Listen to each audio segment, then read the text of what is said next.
Hi, my name is Jessica Mabey and this is my career speech. Choosing one career to do for the rest of your life is a very daunting decision, yet it is a decision that we all have to make. What do you want to be when you grow up? This is a question that we've all been asked since we were little kids. The problem now is that we are grown up, and what should we be? As a kid, my career choice would change every week. One thing I always knew is that I didn't want to work in an office space.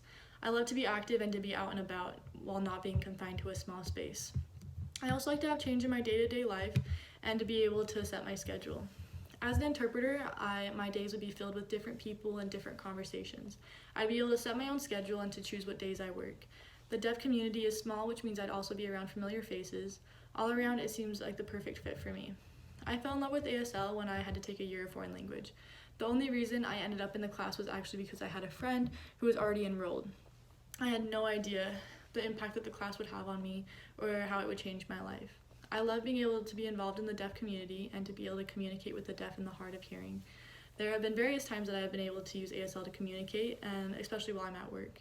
When I was 16, I was working my first job, which was at a movie theater, when a deaf individual would come in regularly, like once a week.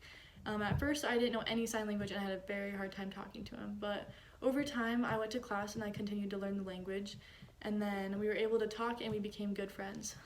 Those that are deaf and hard of hearing don't have the choice to learn how to hear, yet we have the choice to learn sign language. Although I'd love it if everybody knew sign language, it's just not possible. Interpreting allows for there not to be a language barrier, and it gives everybody a chance to be part of the conversation.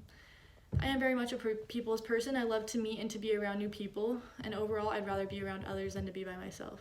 As an interpreter, it is essential to have good people skills in order to effectively translate from one language to another. You have to be comfortable meeting and being around new people and places. As an interpreter, you could be anywhere from a rock concert, such as right here, to be at a courthouse, such as here. Interpreters are needed everywhere. Each location and each session brings new possibilities with new people. Becoming an interpreter is not as easy as it might seem. It goes way past just learning the two languages.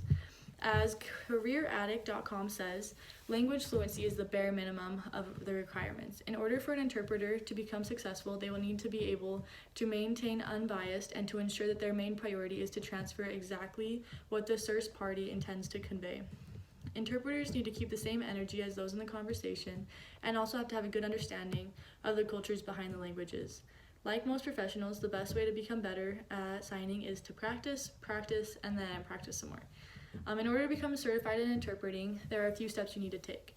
FluentU.com puts these into 5 steps. The first step is to begin with the basics.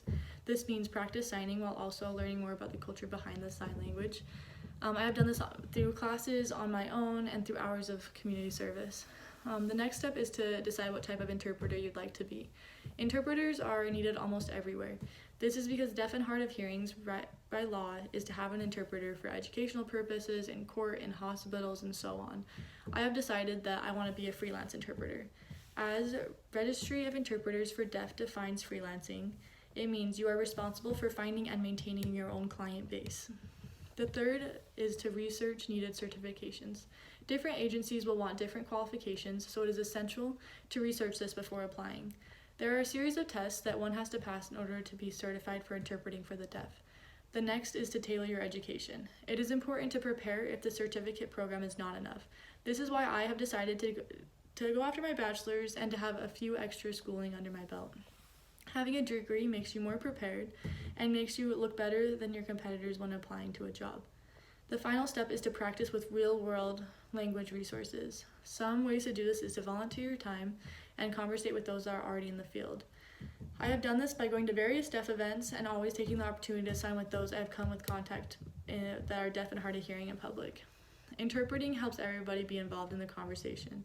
Through my ASL classes and my friendships, I have found a love for ASL.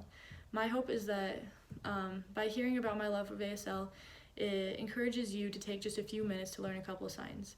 By being able to sign the alphabet, that means that you're able to fingerspell any word, and in turn, that means that you can communicate with people that are deaf and hard of hearing.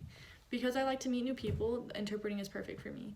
Interpreting goes way past me just knowing the two languages. It is a job that takes years of experience and practice.